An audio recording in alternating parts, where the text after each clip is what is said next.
اس قسم کے مضامین جو سنے جائیں یا سنائے جائیں تو ان کے اندر بھی ذہن یہ ہو کہ ہمیں یہاں سے کیا ملتا ہے۔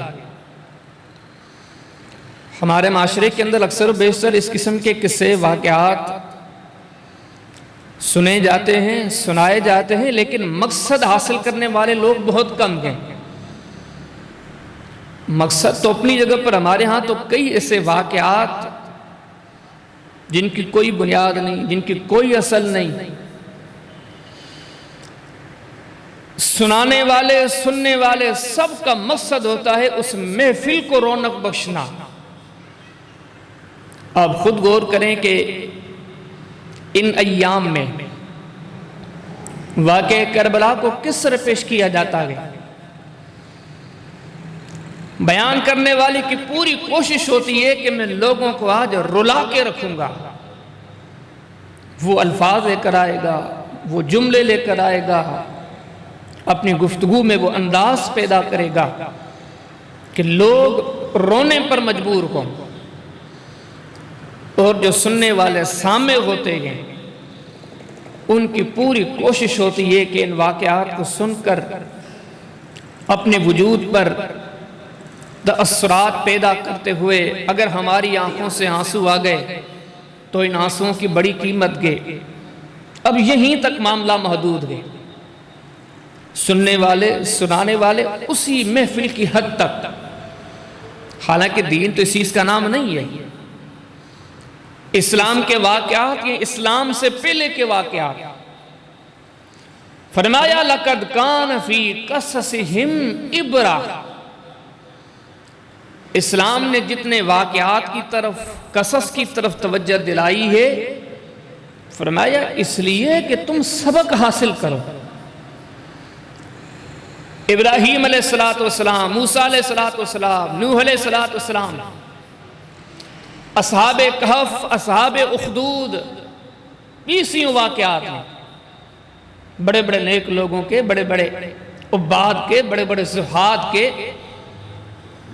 آپ ان کے واقعات سنو اور دیکھو کہ یہ کیسے اللہ والے تھے، پھر اسے بن کر دکھاؤ۔ یہ مقصد ہے ان واقعات کا۔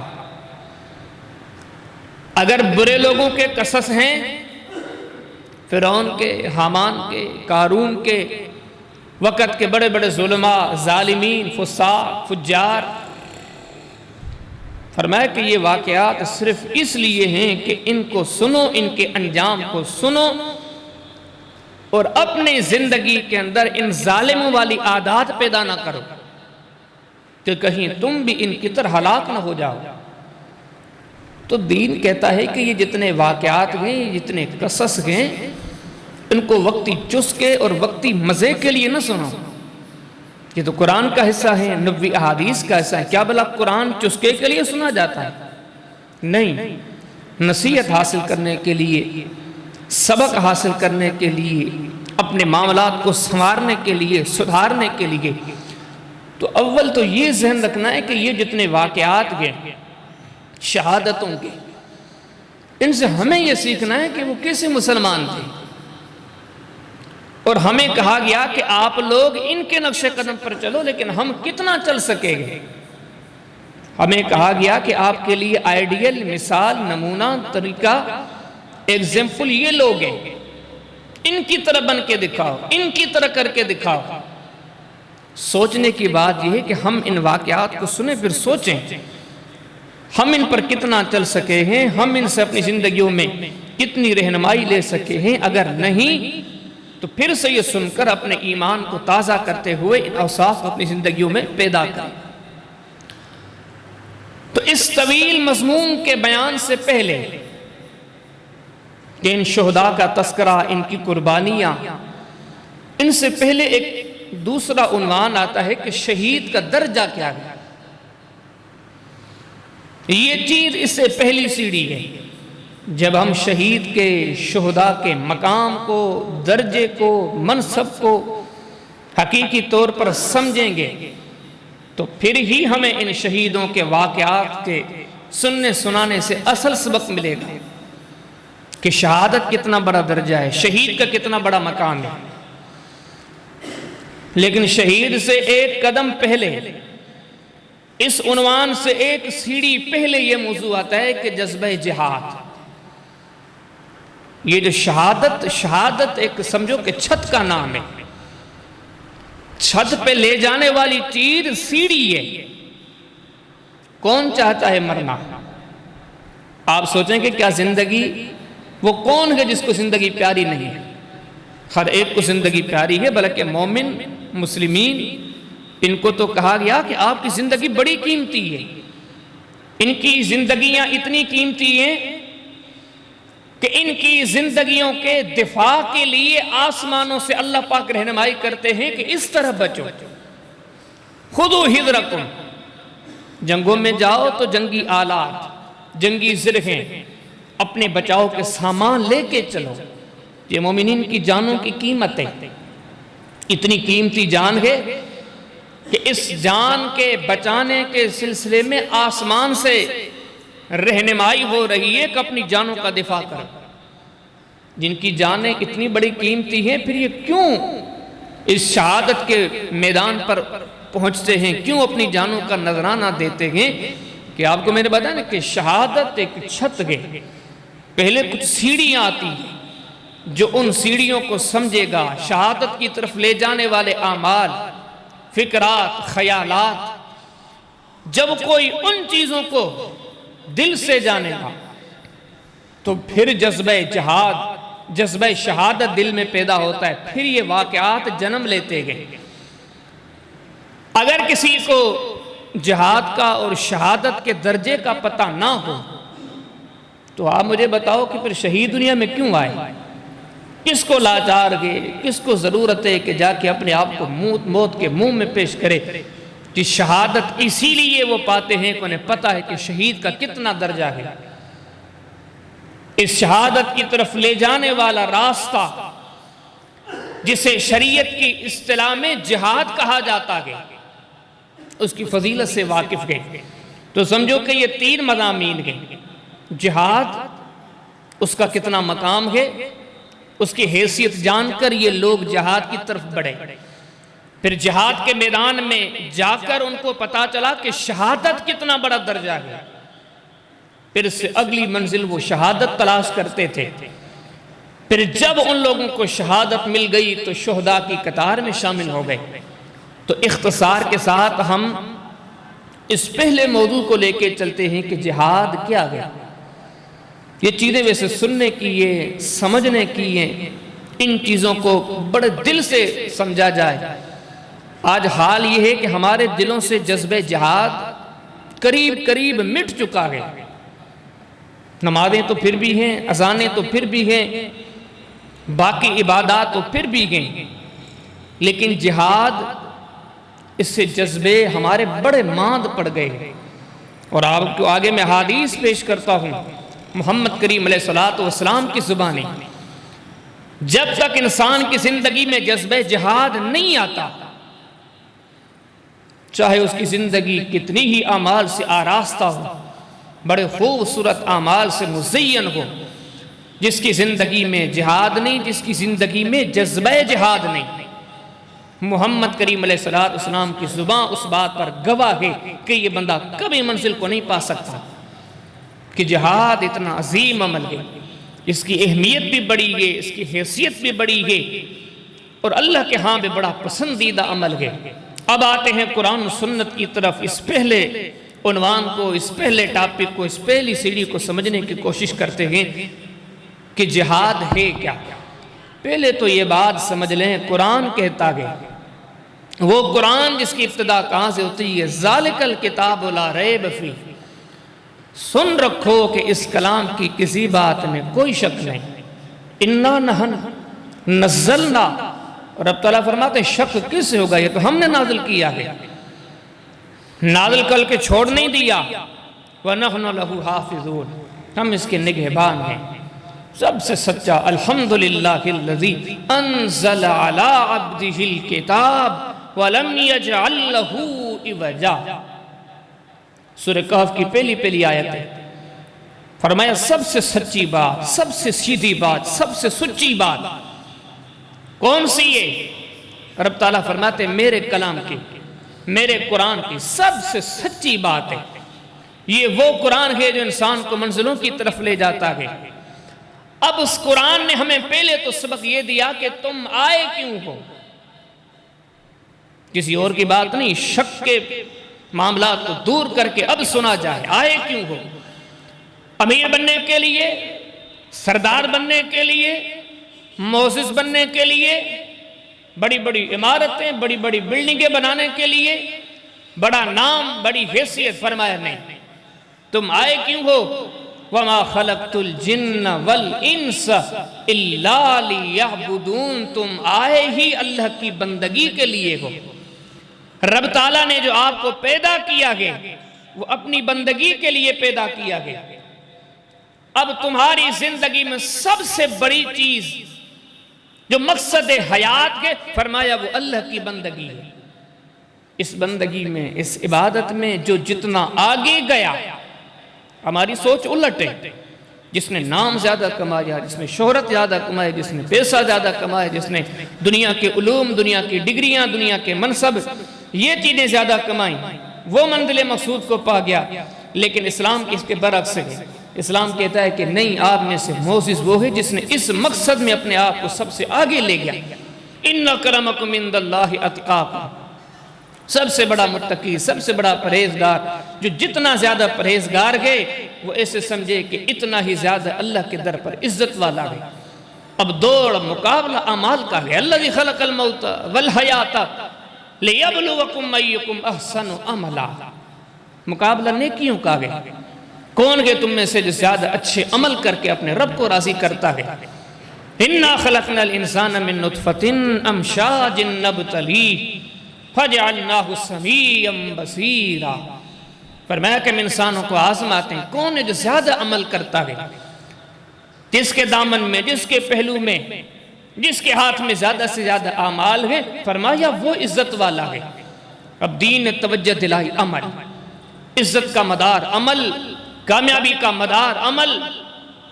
فرمایا کہ جب اعمال کی طرف توجہ کرو گے، شریعت کی روح سے دیکھو تو سب سے بڑا عمل جس کا نام ہے وہ ہے جہاد فی سبیل اللہ۔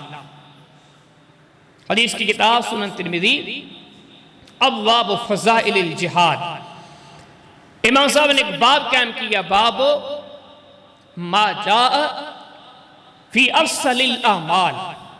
نبی کریم علیہ السلام سے اعمال کے بارے میں پوچھا گیا، اللہ کے نبی سب سے بڑا عمل کہ معاملات تو بنتے ہی اعمال پر ہیں، اب سب سے بڑا عمل، سب سے بڑی نیکی کون سی ہے؟ آپ نے فرمایا کہ سب سے بڑی نیکی، سب سے بڑا عمل جہاد ہے۔ حتیٰ کہ آپ نے فرمایا کہ الجہاد سنام العمل، سارے اعمال کی سب سے بلندی اور چوٹی پر جو رفیع المان، رفیع الشان عمل ہے، نبی کریم علیہ السلام نے فرمایا کہ وہ جہاد ہے۔ اور آپ نے فرمایا یہ ایسا عمل ہے، صحیح بخاری کتاب الجہاد والسیر، پہلا باب ہے، پہلا چپٹر، باب فضل الجہاد والسیر۔ نبی کریم علیہ السلام سے پوچھنے والے نے پوچھا دلنی الی عمل یعدل الجہاد، اللہ کے نبی کوئی عمل بتائیں، کوئی ایسی نیکی بتائیں کہ جہاد کے ہم پلہ ہو۔ پہلے یہ دیکھیں صحابی نے یہ سوال کیوں کیا؟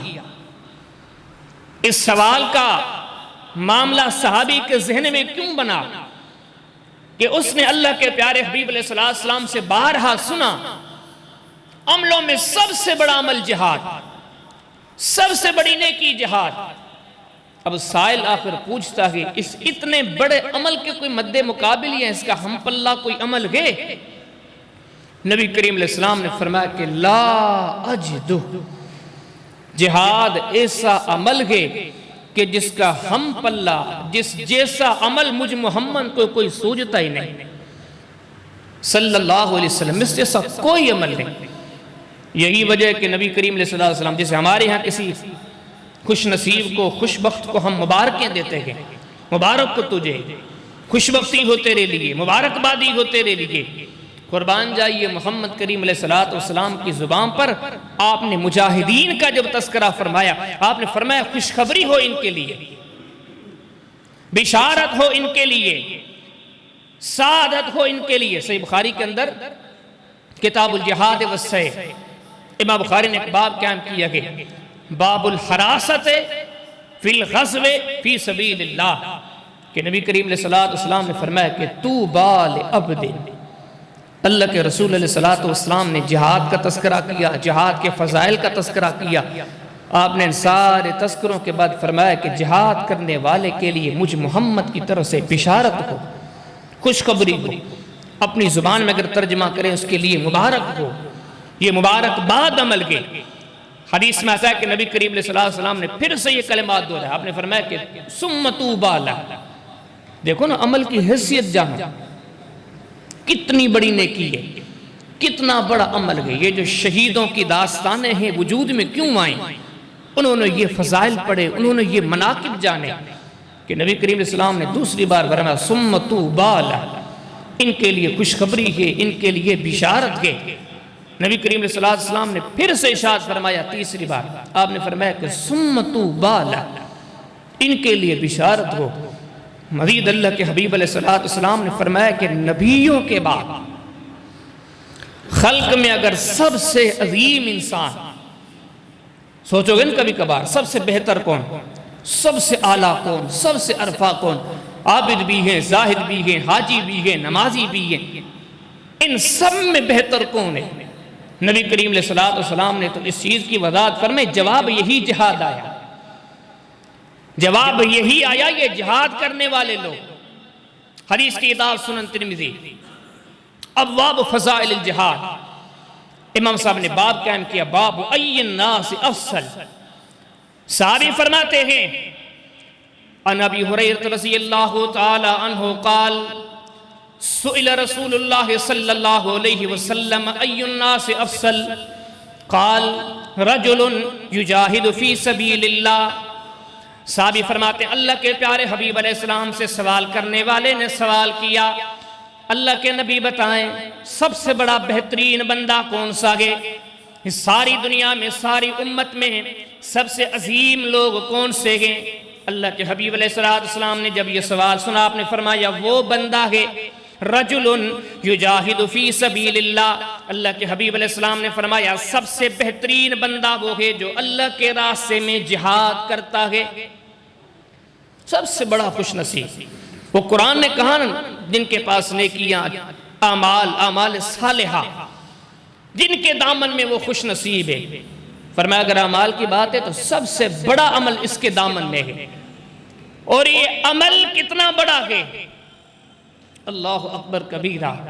جہاد جب مجاہد گھر سے نکلتا ہے، آگے کے فضائل تو اپنی جگہ پر، لیکن ایک حدیث پہ غور کرے کہ مجاہد کی کتنی بڑی فضیلت ہے۔ بلکہ آپ کو اسے سمجھاؤں کہ مجاہد کو رب تعالیٰ نے وہ مقام دیا کہ کوئی اس کے مقام کو نہیں پا سکتا الا یہ کہ مجاہد بن کے دکھائے، الا یہ کہ جہاد کر کے دکھائے۔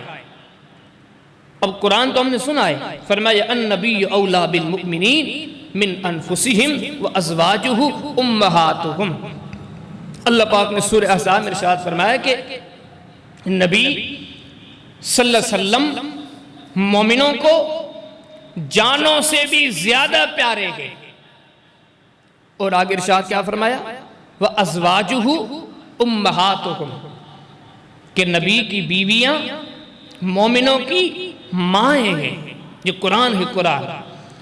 اب یہ جو لفظ ہے نا وَأَزْوَاجُهُ أُمَّهَاتُهُ، کہ نبی کی بیویاں مومنوں کی مائیں ہیں۔ یہ پوری خلق میں اگر کسی کی بیویوں کے لیے مقام ہے تو وہ محمد کریم صلی اللہ علیہ وسلم ہے۔ لیکن ان کے بعد خلق میں ایک ایسا طبقہ بھی ہے، ایسا طبقہ بھی ہے کہ جن کی بیویوں کو پھر محمد کریم علیہ السلام نے ان کلمات سے نوازا ہے۔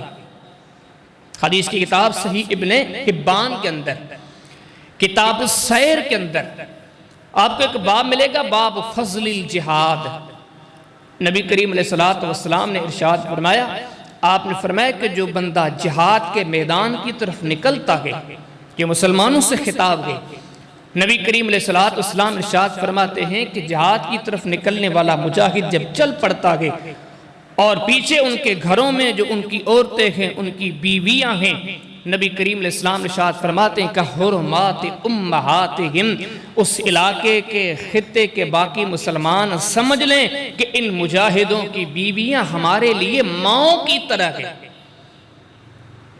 سورہ احزاب میں یہ کلمات اکیلے محمد کریم علیہ السلام کے لیے، پھر آگے اللہ کے حبیب علیہ السلام نے یہ کلمات صرف ایک طبقے کے لیے، ایک جماعت کے لیے، ایک قسم کے لوگ کے لیے جو اللہ کے اس عظیم فریضے جہاد سے جڑے ہوئے ہیں۔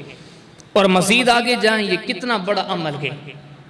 اللہ اکبر کبیرہ، صحیح بخاری کتاب الجہاد والسیر، امام بخاری نے باب قائم کیا۔ اب جہاد کے فضائل سنتے جائے، یہ شہادتوں کے واقعات کیسے دنیا میں پیدا ہوتے ہیں، ان مجاہدین کی، ان شہیدوں کی داستانیں کیسے دنیا میں واقع ہوتی ہے، یہ فضائل جان کر، یہ بنیادی چیزیں جان کر صحیح بخاری کتاب الجہاد والسیر امام بخاری نے باب قائم کیا گیا۔ باب کا نام رکھا باب فضل رباط یوم فی سبیل اللہ تعالی۔ نبی کریم علیہ السلام ارشاد فرماتے ہیں، آپ نے فرمایا کہ رباط یوم فی سبیل اللہ خیر من الدنیا وما فیہا۔ اللہ کے پیارے حبیب علیہ السلام نے ارشاد فرمایا، آپ نے فرمایا کہ ایک بندہ میدان جہاد کی طرف چلا، میدان متر کے تلوار چلانا، میدان متر کے دشمن سے لڑنا، میدان متر کے اپنی جان کو موت میں منہ میں پیش کرنا، یہ تو بہت بڑی نیکی ہے۔ لیکن ایک بندہ دور ابھی بیٹھا ہوا ہے، مجاہدین کی چوکیداری کر رہا ہے، کہیں دشمن حملہ نہ کر دیں۔ اللہ کے پیارے حبیب علیہ السلام نے ارشاد فرمایا، آپ نے فرمایا رباط یوم فی سبیل اللہ خیر من الدنیا وما فیہا۔ یہ ایک دن کی چوکی ایک طرف رکھی جائے، دوسری طرف ترازو کے دوسرے پلڑے میں ساری دنیا کو رکھا جائے، زمین و آسمان میں جو کچھ ہے رکھا جائے، لیکن اللہ کی نظر میں مجاہد کے ایک دن کے جہاد کی زیادہ اہمیت ہے۔ دوسرے جملوں میں کہے کہ ساری دنیا کو ہی کھپا دے، زمین و آسمان کے خزانے اسے مل جائیں وہ سارے کھپا دے، لیکن ایک طرف ایک مجاہد نے میدان جہاد پر ایک دن چوکیداری میں گزارا۔ محمد کریم علیہ السلام ارشاد فرماتے ہیں کہ یہ ایک دن کی چوکیداری ساری دنیا وما فیہا پر بھاری ہے۔ اب اس سے بھی بڑا اگلا قدم، صحیح ابن حبان کتاب السیر باب فضل الجہاد، اللہ کے حبیب علیہ السلام نے فرمایا رباط یوم فی سبیل اللہ خیر من صیام شہرہ و قیامہ۔ نبی کریم علیہ السلام نے ارشاد فرمایا کسی کو رمضان المبارک کا مہینہ مل گیا، وہ مہینہ جو برکتوں والا مہینہ، شہر رمضان الذی انزل فیہ القرآن، جو بڑا رحمتوں والا برکتوں والا مہینہ، فرمایا انا انزلناہ فی لیلۃ القدر، جس ماہ مبارک میں رمضان المبارک کے اندر فرمایا لیلۃ القدر بھی موجود ہے۔ اللہ کے پیارے حبیب علیہ السلام نے فرمایا کسی انسان کو رمضان کا پورا مہینہ مل گیا، اس پورے مہینے میں اس بندے نے روزوں کی بھی پابندی کی، رات کے قیام کی بھی پابندی کی، یہ پورا مہینہ اللہ کے حکامات کی ادائیگی میں گزرا، روزے بھی رکھے، رات کا قیام اللیل بھی کیا۔ اللہ کے پیارے حبیب علیہ السلام نے ارشاد فرمایا، آپ نے فرمایا دوسری طرف ایک مجاہد میدان جہاد میں کھڑا ہے، میدان جہاد میں اس نے ایک دن مسلمانوں کی مجاہدوں کی چوکیداری میں لگایا ہے۔ اللہ کے پیارے حبیب علیہ السلام ارشاد فرماتے ہیں ایک طرف یہ پورا رمضان کا مہینہ ہے، ایک طرف پورے رمضان کے مہینے کے روزے ہیں، نفلی عبادات ہیں، ایک طرف یہ ہیں، لیکن مجاہد کے ایک دن کی چوکیداری اس پر بھاری ہے۔ یہ محمد کریم علیہ السلام کا فرمایا اس سے بھی اگلی بات، مارکوں میں اتر کے جانوں کے نذرانے دینے والے شہید تو بڑے عظیم ہیں، لیکن جو چوکیدار بن کے اس میدان میں آتے ہیں ان کے درجات کو دیکھیں۔ حدیث کی کتاب سنن ترمذی کے اندر ابواب فضائل الجہاد امام صاحب نے باب قائم کیا، باب ما جاء فی فضل المرابط، نبی کریم علیہ السلام ارشاد فرماتے آپ نے فرمایا کہ جہاد کرنے والا، اور یہی حدیث صحیح ابن حبان میں اور کئی کتب کے اندر موجود ہے، نبی کریم علیہ السلام فرماتے ہیں، آپ نے فرمایا کہ رباط یوم فی سبیل اللہ خیر من الف یوم فیما سواہ من المنازل۔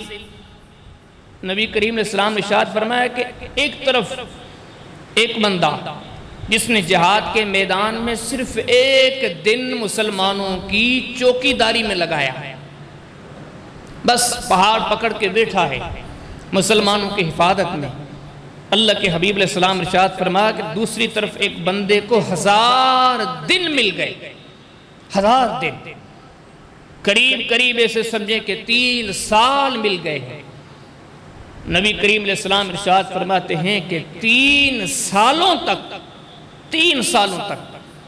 یہ بندہ عبادات کرتا رہے، نوافل پڑھتا رہے، اذکار کرتا رہے، جو نیکیاں گئے، آپ جس چیز کو نیکی سمجھتے گئے، عبادت سمجھتے گئے، کوئی بندہ 3 سالوں تک بڑی پابندی کے ساتھ یہ سارے عمل کرتا رہے، اللہ کے حبیب علیہ السلام ارشاد فرماتے ہیں کہ دوسری طرف جہاد کے میدان میں آنے والے مجاہد نے صرف ایک دن اپنی نیند کی قربانی دے کے مجاہدین کی چوکی داری کی، ان 3 سالوں کی عبادت سے مجاہد کا ایک دن بھاری ہے، اتنی بڑی۔ بلکہ اس سے اور اگلی حدیث امام ابن حبان نے صحیح ابن حبان کے اندر کتاب السیر کے اندر ایک باب قائم کیا ہے، باب فضل الجہاد۔ اس حدیث میں تو محمد کریم علیہ السلام نے اس میدان جہاد کے چوکیدار کی اتنی بڑی حیثیت بیان فرما دی۔ آپ نے فرمایا کہ رباط یوم فی سبیل اللہ خیر من قیام لیلۃ القدر عند حجر الاسود۔ نبی کریم علیہ السلام ارشاد فرماتے ہیں کہ کسی بندے کو اگر کنفرم ہو جائے کہ فلاں رات لیلۃ القدر کی ہے، وہ رات کے جس کے بارے میں قرآن فرماتا ہے کہ لیلۃ القدر خیر من الف شہر، یہ ایک رات 1000 مہینوں سے بہتر ہے۔ اب قریب اندازہ لگائیں کہ 80 سال تقریباً، فرمایا کہ کسی کو 80 سال کا موقع ملے، وہ بیت اللہ میں جائے اور اسے بیت اللہ میں حجر اسود کے سامنے نوافل پڑھنے کا موقع مل جائے، وہ حجر اسود کے پہلو میں کھڑے ہو کر 80 سال نوافل پڑھتا رہے، قیام اللیل کرتا رہے، اللہ کے پیارے حبیب علیہ السلام ارشاد فرماتے ہیں کہ دوسری طرف جہاد کے میدان میں چوکی داری کرنے والا، اندر اتر کے قربانیاں دے وہ تو اور معاملات اوپر ہے، فرمایا کہ صرف چوکی داری کرنے والے چوکی دار کی ایک دن کی چوکی داری، اور یہاں 80 سال بیت اللہ میں حجر اسود کے سامنے کوئی نوافل پڑھے، لیکن مجاہد کے ایک دن کی چوکی داری کا بھی مقابلہ نہیں کر سکتا۔ یہ تو صرف چوکی دار تھا، اگر کسی کو موقع مل گیا اس نے اس میدان میں اتر کر آگے بڑھا، اللہ اکبر۔ اب آگے بڑھنے کے بعد تو مزید اور معاملات بڑھ گئے۔ نبی کریم علیہ السلام ارشاد فرماتے ہیں کہ جس نے صرف ایک تیر دشمن کی طرف پھینکا، ہمارے ہاں جدید دور میں تو تیروں کا زمانہ نہیں ہے، آپ اس کا ترجمہ تشریح تو دی اس طرح کریں، جس نے ملک و ملت کے دشمنوں پر ایک گولی چلائی، اللہ کے حبیب علیہ السلام نے اس کی کتنی بڑی فضیلت بیان فرمائی۔ حدیث کی کتاب سنن نسائی کے اندر کتاب الجہاد والسیر کے اندر امام صاحب نے ایک باب قائم کیا کہ باب الرمی فی سبیل اللہ، سنن ابن ماجہ کے اندر کتاب الجہاد کے اندر باب الرمی فی سبیل اللہ، نبی کریم علیہ السلام ارشاد فرماتے ہیں کہ من رما بسہم فی سبیل اللہ فہو کعدل محرر۔ نبی کریم علیہ السلام نے غلام کے آزاد کرنے کی طرف اشارہ کیا، اور بدائے غلام کا آزاد کرانا کیا ہے؟ نبی کریم علیہ السلام ارشاد فرماتے ہیں کہ غلاموں کو آزاد کرانا اتنی بڑی نیکی ہے، جس نے کسی ایک غلام کو آزاد کیا ایسے سمجھو کہ اس نے اپنے آپ کو جہنم سے آزاد کرا دیا، اتنی بڑی نیکی۔ لیکن نبی کریم علیہ السلام ارشاد فرماتے ہیں کہ جس نے میدان جہاد میں دشمن پر صرف ایک تیر چلایا، محمد کریم علیہ السلام ارشاد فرماتے ہیں یہ ایک تیر چلانا اللہ کی نظر میں اتنی بڑی نیکی ہے۔ اگر ترازو کے دو پلڑے قائم کریں، ایک پلڑے میں یہ دشمن کی طرف چلایا ہوا تیر رکھا جائے، نبی کریم علیہ السلام ارشاد فرماتے ہیں کہ ترازو کے دوسرے پلڑے میں ایک غلام کے آزاد کرنے کے معاملے کو رکھا جائے، لیکن اللہ کی نظر میں مجاہد کا ایک چلایا ہوا تیر اس غلام آزاد کرنے کی نیکی پر بھی بھاری ہے۔ یہاں تک کہ اور آگے مشکل مراحل تو اپنی جگہ پر، ایک تیر چلایا، فرمایا اتنی بڑی نیکی، فرمایا لمحے بھر کے لیے اس نے اپنی آنکھوں کو بیدار رکھا، دشمن کی سازشوں پر، دشمن سے بچ بچاؤ کے لیے، اسلام کو غالب کرنے کے لیے اس نے لمحے بھر کے لیے اپنی نیند کو بیدار کیا، نیند کو، آنکھوں کو بیدار کیا۔ آنکھوں کی بیداریاں تو بہت سارے کرتے ہیں، بعض عبادات کے لیے، بعض دوسرے معاملات کے لیے، لیکن فرمایا کہ میدان جہاد میں آ کر محمد کریم علیہ السلام ارشاد فرماتے ہیں جس نے لمحے بھر کے لیے ان آنکھوں کو جگائے رکھا میدان جہاد میں اللہ کی رضا کے لیے، فرمایا اتنی بڑی نیکی ہے۔ حدیث کی کتاب سنن نسائی کے اندر کتاب الجہاد والسیر امام صاحب نے باب قائم کیا، باب عین سہرت فی سبیل اللہ۔ نبی کریم علیہ السلام فرماتے ہیں، آپ نے فرمایا حرمت علی النار عین سہرت فی سبیل اللہ۔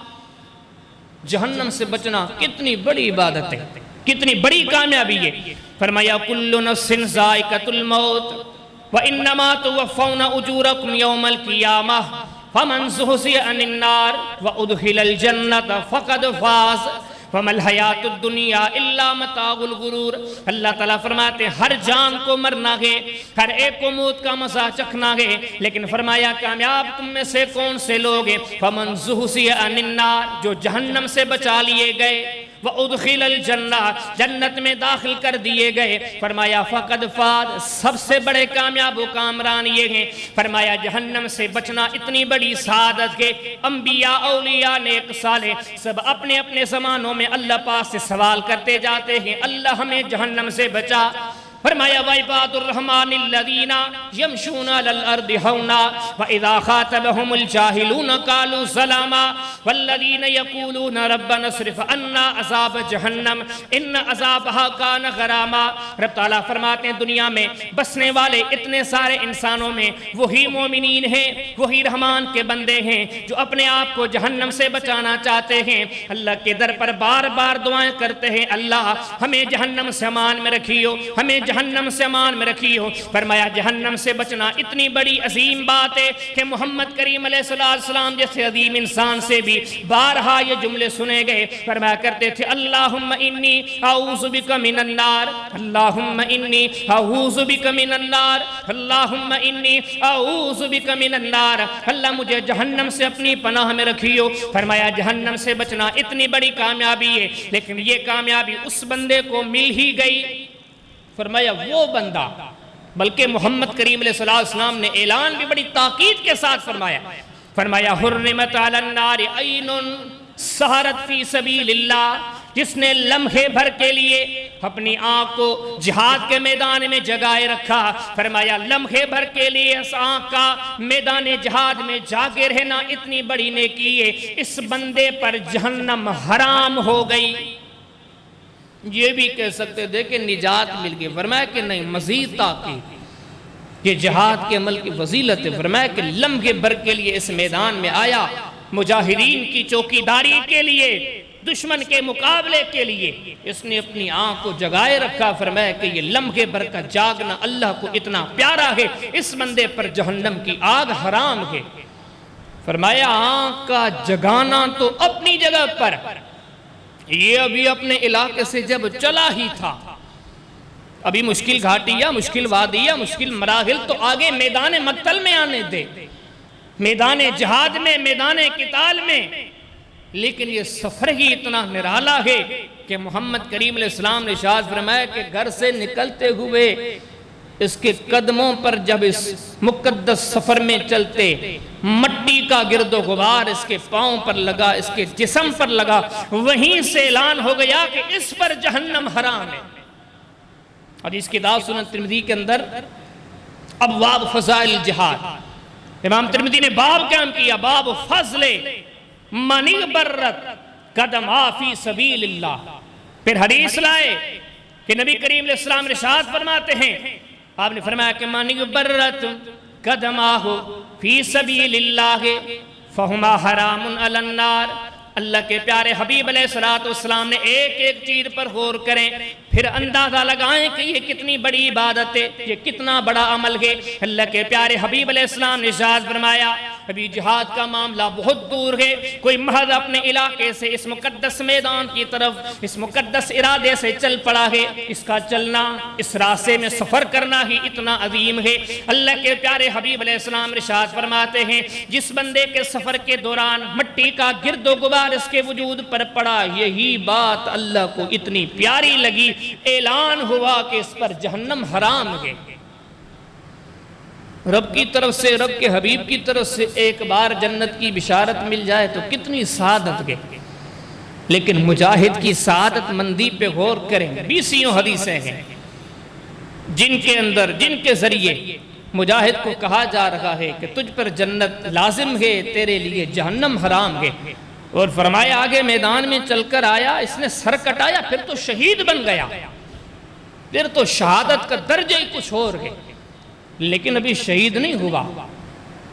کوئی زخم لگا، کوئی چوٹ لگی، کوئی تکلیف ہوئی، فرمایا کہ یہ زخم معمولی سا کٹ لگا، چوٹ لگا، معمولی سا خون بہا، فرمایا کہ اس مقدس سفر کی طرف چل کر آنے والا، اس میدان کی طرف قدم اٹھانے والا اتنا عظیم ہے، چوٹیں تو بہت ساروں کو آتی ہیں، فرمایا کہ جس کو اس راستے میں، اس سفر میں چوٹ آئی، محمد کریم علیہ السلام فرماتے ہیں یہ چوٹ بھی بڑی سعادت ہے۔ جس کی کتاب سنن ترمذی کے اندر ابواب فضائل الجہاد، امام صاحب نے باب قائم کیا، باب فضل فی من یقلم فی سبیل اللہ۔ نبی کریم علیہ السلام ارشاد فرماتے ہیں، آپ نے فرمایا کہ لا یقلم احد فی سبیل اللہ الا جاء یوم القیامہ واللون لون الدم والریح ریح المسک۔ اللہ کے حبیب علیہ السلام نے مختلف مواقع پر مختلف اعلان فرمائے۔ ایک بندے کے بارے میں آکے خبر دی گئی، یا رسول اللہ صلی اللہ علیہ وسلم، فلاں بندہ جو ابھی آپ کے دربار میں آیا تھا، آپ سے دین کی باتیں معلوم کر کے واپس جا ہی رہا تھا، لیکن حالت کس میں تھا؟ احرام پہنا ہوا تھا۔ احرام کی حالت میں جیسے ہی سواری سے گرا، گردن کے بل گرا، وہیں وفات پا گیا۔ اب کیا کیا جائے؟ اللہ کے پیارے حبیب علیہ السلام نے ارشاد فرمایا، آپ نے فرمایا اس کے احرام اتارنے کی ضرورت نہیں، اس کو نیا کفن پہنانے کی ضرورت نہیں، اس کو اسی حال میں دفن کر دو، اسی احرام کی حالت میں سے دفن کر دو۔ کیوں؟ اللہ کے پیارے حبیب علیہ السلام نے ارشاد فرمایا، کل جب قیامت کے دن ساری دنیا اٹھ کر آئے گی، یہ بھی اپنی قبر سے اٹھ کر آئے گا، لیکن یہ جب آئے گا اس دن بھی تلبیہ پڑھتا ہوا آئے گا، اللہم لبیک لا شریک لک لبیک ان الحمد والنعمت لک والملک لا شریک لک۔ فرمایا اسی حال میں سے دفن کر دو، کل قیامت کے دن آئے گا، یہ تلبیہ پڑھتا ہوا آئے گا۔ اور یہاں اسی طرح میدان جہاد میں زخمی ہونے والے کے لیے، خون بہانے والے کے لیے اللہ کے پیارے حبیب علیہ السلام فرماتے ہیں، آپ نے فرمایا لا یقلم احد فی سبیل اللہ الا جاء یوم القیامہ۔ نبی کریم علیہ السلام فرماتے ہیں اس میدان میں زخمی ہونے والا، اس میدان میں خون بہانے والا، فرمایا کل جب قیامت کے دن آئے گا، جس راج اس کے وجود پر زخم ہیں، اس دن بھی زخم ہوں گے، لیکن ان زخموں سے خون بھی بہہ رہا ہوگا، دیکھنے میں تو خون ہوگا، فرمایا کہ یہ خون نہیں ہوگا، اور اس کے جسم سے ایسی خوشبو اٹھے گی۔ محمد کریم علیہ السلام فرماتے ہیں کہ مسک کی طرح یہ میدان محشر میں مہک رہا ہوگا۔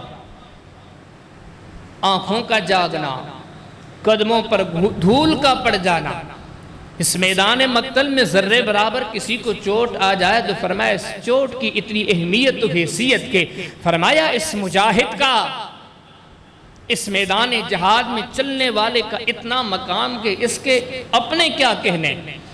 اس کے گھر بار کا کیا کہنا؟ یہ تو اتنا بڑا خوش نصیب ہے۔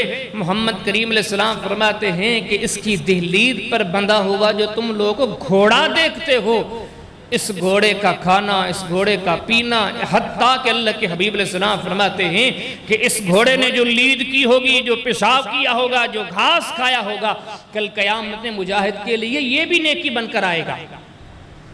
اور یہ کتابیں، یہ روایتیں کہاں ہیں؟ مسلمانوں کی صحیح ترین کتابیں، صحیح بخاری کتاب الجہاد والسیر، امام بخاری نے باب قائم کیا، باب کا نام رکھا فی من احتبس فرسا فی سبیل اللہ، اس بندے کا بیان جس نے جہاد کی غرض سے، اسلام کے غلبے کی غرض سے، اسلام کی تقویت کی غرض سے، دشمن اسلام کے مقابلے کی غرض سے اپنے گھر کے سامنے گھوڑا باندھا ہوا ہے۔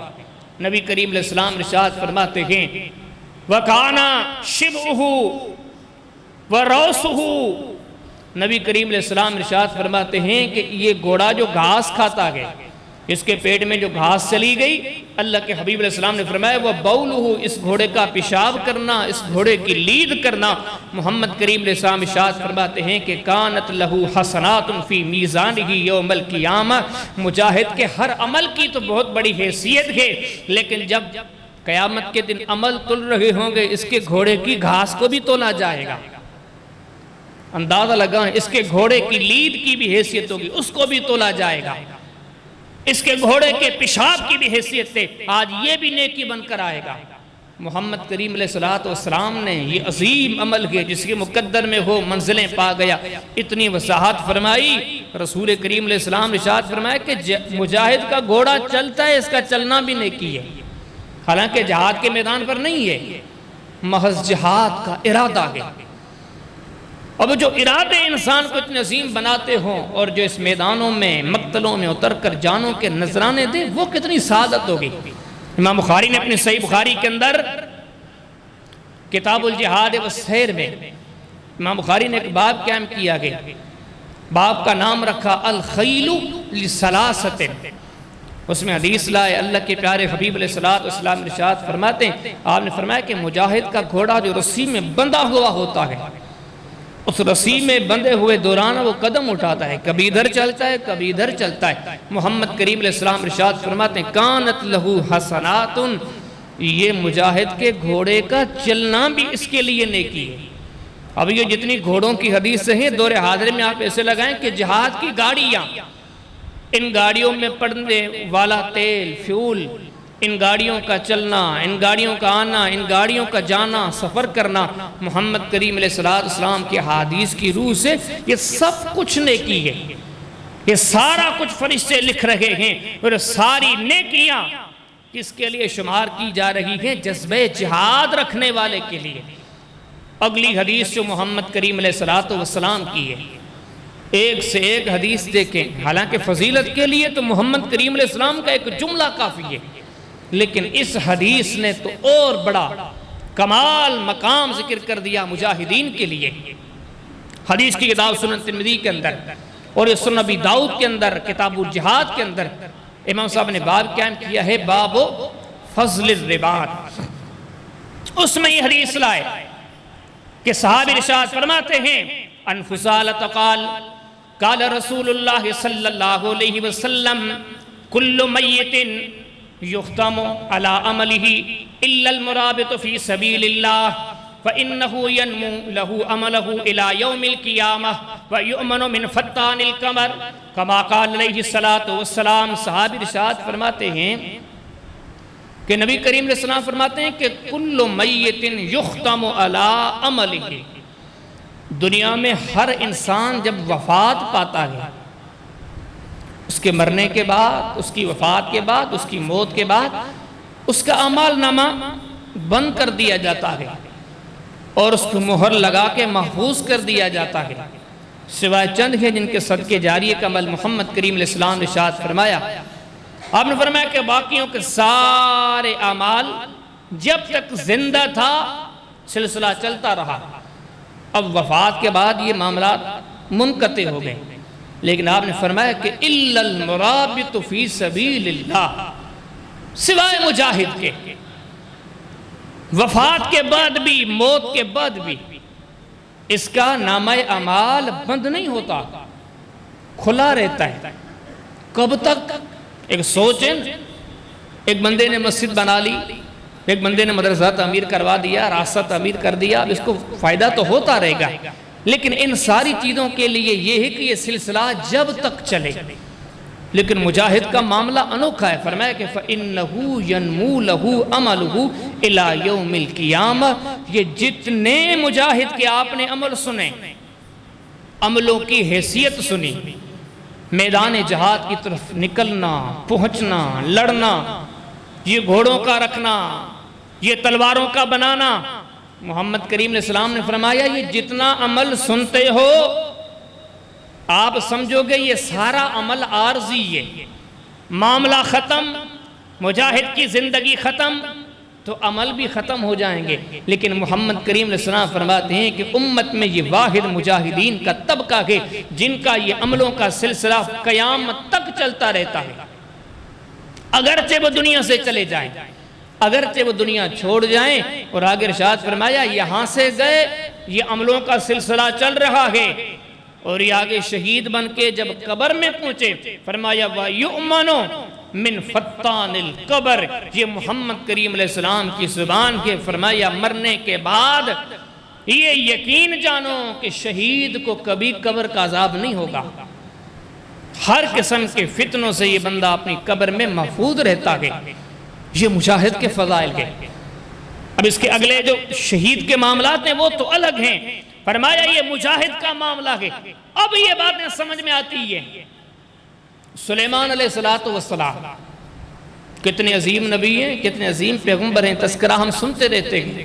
قرآن کہتا ہے کہ وہ بادشاہ ہے کہ محمد کریم علیہ السلام اور دیگر انبیاء سارے کے سارے اپنی زبانوں سے جو ان کے بعد آئے عظمتوں کے تذکرے کرتے گئے۔ جس نے دعا مانگی تھی رب اغفر لی وہب لی ملک لا ینبغی لأحد من بعدی انک انت الوہاب، اللہ مجھے سلیمان کو ایسی حکومت دے کہ میرے بعد ایسی حکومت کسی کو نہ ملے، اور اللہ پاک نے دی۔ نبی کریم علیہ السلام کے زمانے میں ایک بار آپ نے فرمایا میرا جی چاہتا تھا کہ آج ایک جن کو پکڑ کے میں مسجد نبی کو ستون سے باندھ دوں اور یہ صبح تک بندہ رہے، مدینے کے لوگ آئیں، مدینے کے بچے آئیں اور اس جن کو مسجد کے ستون سے بندہ ہوا دیکھیں۔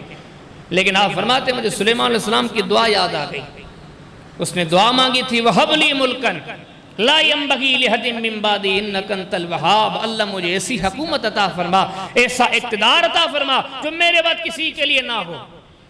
اب جنوں پر حکومت تو میرے بھائی سلیمان علیہ السلام کا کام تھا، میں کیسے ان کی مماثلت و مشارکت کروں؟ وہ سلیمان علیہ السلام جب دربار لگتی تھی وَحُشِرَ لِسُلَيْمَانَ جُنُودُهُ مِنَ الْجِنِّ وَالْإِنسِ وَالطَّيْرِ فَهُمْ يُوزَعُونَ، جن بھی حاضر ہوتے، انسان بھی حاضر ہوتے، پرندے بھی حاضر ہوتے۔ اور جب تشریح میں جاتے ہیں احادیث کی طرف، کبھی موقع ملا تو انشاءاللہ وضاحت کریں گے، سلیمان علیہ السلام کی دربار ایسے نہیں ہوتی تھی کہ بیٹھے ہیں تو جن بھی موجود ہیں، انسان بھی موجود ہیں، پرندے بھی موجود ہیں، نہیں، بلکہ الگ نشستیں ہوتی تھی۔ ابھی جنوں کے بیچ میں بیٹھے ہیں تو ساری جنات ہوتی تھی، وہاں سے اٹھ کے چلے گئے انسانوں کے بیچ میں تو سارے اصحاب ہوتے تھے، وہاں سے اٹھ کے چلے گئے تو سارے پرندے ہوتے تھے۔ اب مجھے انداز لگاؤ یہ کتنی بابرکت بارونق محفل ہوگی، ایک نبی بیٹھا ہے اور مجلس میں سارے پرندے بیٹھے گئے، ایک بادشاہ بیٹھا ہے لیکن دربار میں سارے جنات بیٹھے گئے، اتنی عظیم بادشاہی۔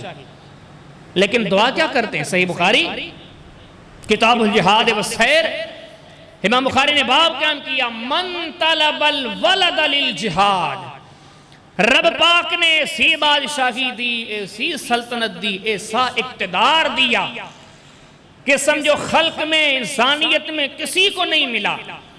ہمارے ہاں کسی کے کوئی تاجر ہوتا ہے، اس کی سوچ ہوتی ہے میرا بیٹا تاجر بنے، کوئی بہت بڑا سیاستدان ہوتا ہے، وہ چاہتا ہے کہ میرا بیٹا سیاستدان بنے، اپنی زندگیوں میں کہہ دیتے ہیں کہ میرے جانے کے بعد میرا سیاسی وارث میرا بیٹا ہے، میری بیٹی ہے۔ لیکن آخر کیا وجہ ہے؟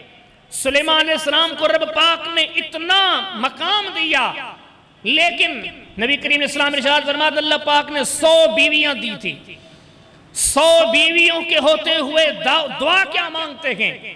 یہ نہیں اللہ مجھے ایسے بیٹے عطا فرما کہ کل میرے اقتدار کو سنبھالنے والے بنے، اللہ مجھے ایسے بیٹے عطا فرما جو میری اس ملکت کے وارث بنے ہیں، میری طرح آگے نام سیاست ریاست کو قائم رکھیں۔ نہیں، دعا کیا مانگتے ہیں؟ اللہ مجھے ان 100 بیویوں سے 100 بیٹے دے گا، وہ 100 کے 100 جہاد کریں گے۔ میں آپ سے پوچھتا ہوں کیوں؟ کوئی عقل میں، سمجھ میں، سوچ میں کم تھے؟ نبی تھے۔ ایسی بادشاہی کہ رب تعالیٰ نے کسی کو ایسی بادشاہی نہیں دی، لیکن اپنی اولاد کے لیے دولت نہیں مانگتے، شہرت نہیں مانگتے، روپیہ نہیں مانگتے، بڑے منصب، بڑے عہدے نہیں مانگتے۔ یہ تو چیزیں ہم نے سمجھی ہیں بڑی ہے، اللہ کے نبی بڑا اس کو نہیں، بڑا جہاد کو سمجھتے ہیں۔ فرمایا ان ساری بیویوں سے مجھے 100 بیٹے ہو، اور وہ 100 کے 100 بیٹے میدان جہاد میں اتر کر جہاد کریں۔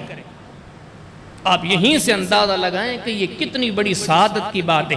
اور یہاں پر موضوع سے ہٹ کر میں ایک چیز آپ کے سامنے رکھتا ہوں، کہ جتنی آپ نے جہاد کی فضیلتیں سنی، جتنا جہاد کا آپ نے درجہ سنا کہ محمد کریم علیہ السلام نے فرمایا کہ جہاد چوٹی کا عمل، اللہ کے حبیب علیہ السلام نے فرمایا جہاد وہ عمل کہ اس کی برابری کا کوئی عمل نہیں۔ فرمایا کہ جہاد اتنا بڑا عمل، میدان جہاد میں ایک دن بسر کرنے والا اتنا عظیم ہے کہ اس کے دامن میں یہ نیکی ہے کہ جس کو آپ سمجھیں کہ زمین و آسمان میں جو کچھ گئے، لیکن اس مجاہد کے پاس زیادہ قیمتی اثاثہ ہے۔ فرمایا کہ 3 سالوں کی عبادت، فرمایا نہیں، مجاہد کے پاس اس سے زیادہ قیمتی اثاثہ ہے۔ فرمایا کہ 80 سالوں تک کی عبادت، لیکن نہیں، برابری نہیں کر سکتے، مجاہد کے پاس اس کے بھی زیادہ قیمتی اثاثہ ہے۔ فرمایا کہ اس کے گھوڑے کا پیشاب و پاخانہ بھی عبادت، نیکی، مجاہد اتنا بڑا سعادت مند ہے۔ فرمایا مجاہد وہ ہے جس کے اعزاز و منصب کو آپ یہاں سے سمجھیں، اس نے ایک تیر پھینک کے ایک غلام آزاد کیا ہے۔ اب بتاؤ اس نے کتنے تیر پھینکے ہوں گے؟ اتنے مجاہد کے فضائل ہیں کہ بیان نہیں کیے جا سکتے، لیکن یہاں پر ایک موضوع سے ہٹ کر میں یہ چیز آپ کے سامنے ذکر کرتا چلوں، یہ سارے فضائل محمد کریم علیہ السلام کے اصحاب کو حاصل ہیں۔ جنگیں تو بھری پڑی ہیں، صرف ایک جنگ کو دیکھیں، ایک جنگ کو۔ حدیث کی کتاب صحیح بخاری پڑھیں، کتاب المغازی پڑھیں، غزوہ تبوک پڑھ کے دیکھیں، اللہ کا قرآن پڑھ کے دیکھیں، سورہ توبہ پڑھ کے دیکھیں۔ مدینہ کے اڑوس پڑوس میں محمد کریم علیہ السلام پر کلمہ پڑھنے والے اصحاب قریب 30,000 ہیں، لیکن حدیث میں آتا ہے کہ سارے کے سارے تبوک کے میدان پر جا چکے ہیں۔ بدر تو الگ ہے، احد تو الگ ہے، حنین تو الگ ہے، خندق تو الگ ہے، باقی مارکے تو اپنی جگہ پر، لیکن اس ایک مارکے میں سارے آئے ہوئے ہیں۔ جس صحابی کا نام لیں گے جو ابھی تک اسلام قبول کر چکا تھا، وہ سارے کے سارے اس میدان میں کھڑے ہیں، ان ساری نیکیوں کو سمیٹنے والے ہیں۔ اور قربان جائیے، ان کا سپہ سالار کون ہے؟ محمد الرسول اللہ صلی اللہ علیہ وسلم۔ اب آپ اس نقطے کو تھوڑا سمجھنے کی کوشش کریں، صحابہ کرام کتنے عظیم ہیں۔ بدر ملا لیں، احد ملا لیں، حنین ملا لیں، خندق ملا لیں تو اور معاملات بنتے ہیں، لیکن یہیں تک آپ غور کریں کہ صحابہ کرام کا درجہ کیا ہے، مقام کیا ہے، منصب کیا ہے۔ اور ہمارے معاشرے میں اٹھ کے وہ بندہ کہ جو 5 وقت کی پوری نماز بھی نہ پڑھتا ہو، ان شخصیات پر تبرہ اور تبصرہ کرے، مجھے بتاؤ کہ اس سے بڑا احمق کون ہوگا؟ دلائل کی دنیا تو بہت دور گئے، لیکن اتنے عظمتوں کو سمیٹنے والے، ان کے اوپر کوئی ایسا احمق اٹھ کے تبصرہ کرے جو 5 کے بجائے 3 نمازیں پڑھتا ہو، 3 اوقات میں پڑھتا ہو، وہ بھی کبھی پڑھ لی کبھی نہ پڑھ لی، جس نے جہاد نامی چیز کرنا تو درکنار کبھی سوچا بھی نہ ہو، مزید ان کے دامن میں باقی نیکیاں وہ تو الگ ہیں، لیکن ایسے عظیم لوگوں پر اس دور کا کوئی احمق اٹھ کے احمقانہ انداز میں تبصرہ کرے، یہ کتنے دکھ کی بات ہے۔ کتنا بھی کہا جائے وہ نصیب تھے، ان کے جنازے ہوتے تو میں آپ سے پوچھتا ہوں کون پڑھاتا تھا؟ محمد کریم صلی اللہ علیہ وسلم۔ یہ بیمار ہوتے ان کی عیادتیں کون کرتا تھا؟ محمد الرسول اللہ صلی اللہ علیہ وسلم۔ ان کے گھروں میں بیٹے اور بیٹیاں ہوتے، میں آپ سے پوچھتا ہوں نام کون رکھتے تھے؟ محمد الرسول اللہ صلی اللہ علیہ وسلم۔ ان کے گھروں میں عقیقوں کی دعوت ہوتی تھی، مجھے بتاؤ کہ ان کے عقیقوں کی دعوتیں کھانے کے لیے کون آتے تھے؟ محمد الرسول اللہ صلی اللہ علیہ وسلم۔ ان کے دکھ سکھ میں مشاورت کرنے والے کون ہوتے تھے؟ محمد الرسول اللہ صلی اللہ علیہ وسلم۔ بلکہ اور آگے جائیں، ان میں سے کوئی بیمار ہوتا تو دم کروانے کس کے پاس آتا تھا؟ محمد الرسول اللہ صلی اللہ علیہ وسلم کے پاس۔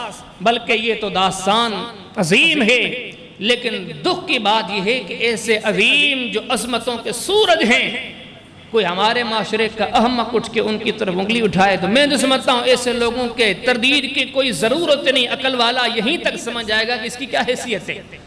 یہ تو اللہ کی طرف سے انتخاب ہے۔ سیدنا ابن مسعود فرمایا کرتے تھے، امام حاکم اپنی مستدرک میں یہ کتاب فضا معرفت الصحابہ میں ان کا اثر لاتے ہیں کہ محمد کریم علیہ السلام کے صحابہ آپ ایسے سمجھیں اللہ پاک نے پوری انسانیت میں جو سفید اور صاف دل کے لوگ دیکھے، رب نے چن کو محمد کریم علیہ السلام کی اصحابیت کے لیے منتخب فرما دیا۔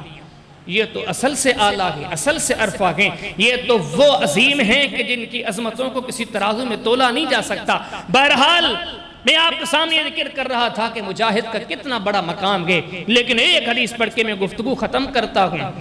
فرمایا یہ جہاد جس کا آپ نے ابھی تذکرہ سنا، یہ کوئی نفلی عبادت نہیں ہے کہ آپ نماز پڑھ کے ذکر کر کے تلاوت کر کے تبلیغ کر کے آپ یہ سمجھ بیٹھے ہوں کہ بس ہم نے سارے دین پر عمل کر دیا۔ نہیں، محمد کریم علیہ السلام نے ارشاد فرمایا جس کی زندگی جہاد سے ادھوری ہے وہ کبھی مومن نہیں بن سکتا، بلکہ بڑے سخت کلمات ہیں۔ صحیح مسلم کے اندر کتاب الجہاد کے اندر ایک باب آپ کو ملے گا، باب ضم من مات ولم یغزا۔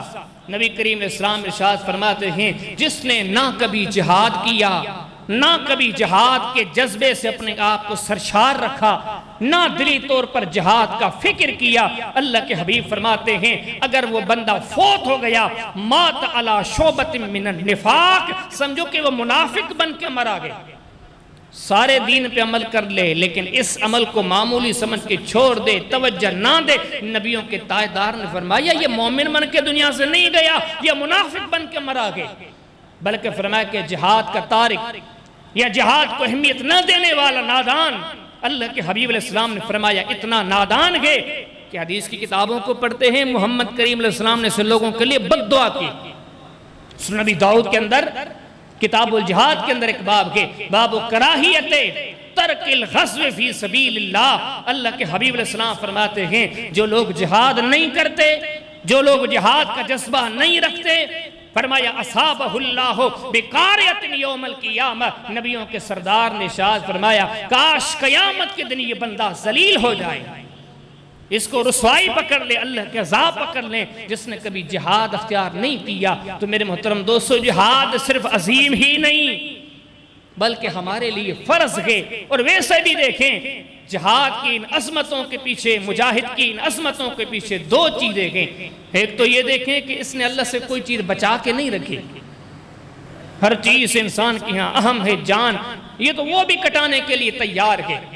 اور اس کی عظمتوں کا جو دوسرا بنیادی نقطہ ہے، مجاہد کو اس لیے عظیم رکھا گیا ہے، مجاہد محض عبادات کی حد تک نہیں بلکہ وہ آگے بڑھ کر چڑھ کر وہ یہ سوچتا ہے کہ میں لڑ کر کٹ کر اللہ کی زمین پر اللہ کے دین کو غالب رکھوں۔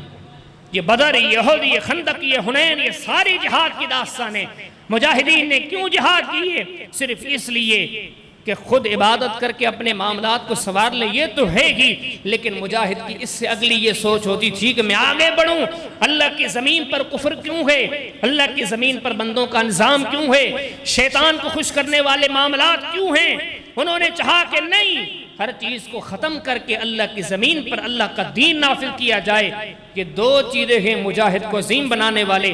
اللہ پاک سے دعا کرتے ہیں مولا کریم اس مجاہد کے اس بنیادی دو مقاصد کو سمجھنے، اپنی زندگیوں میں پیدا کرنے کی توفیق عطا فرمائے، اور اللہ کریم ہمیں توفیق دے، ہم جہاد کو اہمیت دیں، حیثیت دیں، اور دعا کریں اللہ پاک ہم کو جہاد کے جذبے سے سرشار رکھے، مولا کریم ہمیں شہادت کی موت عطا فرمائے۔ وآخر دعوانا ان الحمدللہ رب العالمین۔